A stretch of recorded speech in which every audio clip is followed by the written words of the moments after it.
સુરતમાં અકસ્માતની એક ગંભીર ઘટના સામે આવી છે, જેમાં પૂરપાટ ઝડપે દોડતા એક ટ્રક ચાલકે ઉમરા ગોથાણ બ્રિજ પર અકસ્માતની હારમાળા સર્જી હતી।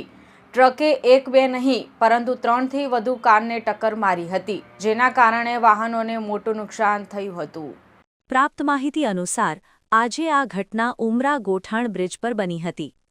બેફામ ગતિએ આવતા એક ટ્રકના ચાલકે સૌપ્રથમ રસ્તા પર ચાલી રહેલી 3થી વધુ કારોને ઉપરાઉપરી ટક્કર મારી હતી। આ ટક્કર એટલી જોરદાર હતી કે કારોને ગંભીર નુકસાન પહોંચ્યું હતું।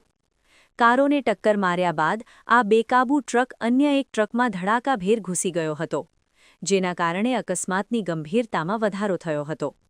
સદનસીબે આ ગંભીર અકસ્માતમાં કારમાં સવાર લોકોને સામાન્ય ઈજાઓ પહોંચી હતી, પરંતુ કોઈ જાનહાનિના સમાચાર નથી। અકસ્માત સર્જ્યો બાદ ટ્રકનો ચાલક પોતાનું વાહન ઘટના સ્થળે મૂકીને ફરાર થઈ ગયો હતો। અકસ્માતને પગલે ઉમરા ગોઠાણ બ્રિજ અને આસપાસના રસ્તા પર ભારે ટ્રાફિક જામના દ્રશ્યો સર્જાયા હતા। એક સાથે આટલા વાહનોને નુકસાન થવાથી અને ટ્રક રસ્તા વચ્ચે ઊભો રહેવાથી વાહન વ્યવહાર ખોરવાઈ ગયો હતો। પોલીસે ઘટના સ્થળે પહોંચી કાર્યવાહી કરી। ઘટનાની જાણ થતાં જ સ્થાનિક પોલીસનો કાફલો તાત્કાલિક ઘટના સ્થળે દોડી આવ્યો હતો। પોલીસે ટ્રાફિકને નિયંત્રિત કરવા અને અકસ્માતગ્રસ્ત વાહનોને ખસેડવાની કામગીરી શરૂ કરી હતી। પોલીસે ફરાર ટ્રક ચાલક વિરુદ્ધ ગુનો નોંધીને તેની ધરપકડ કરવા માટે વધુ તપાસ હાથ ધરી છે। આ ઘટના બેફામ ડ્રાઇવિંગના જોખમો પર ફરી એકવાર સવાલ ઊભા કરે છે।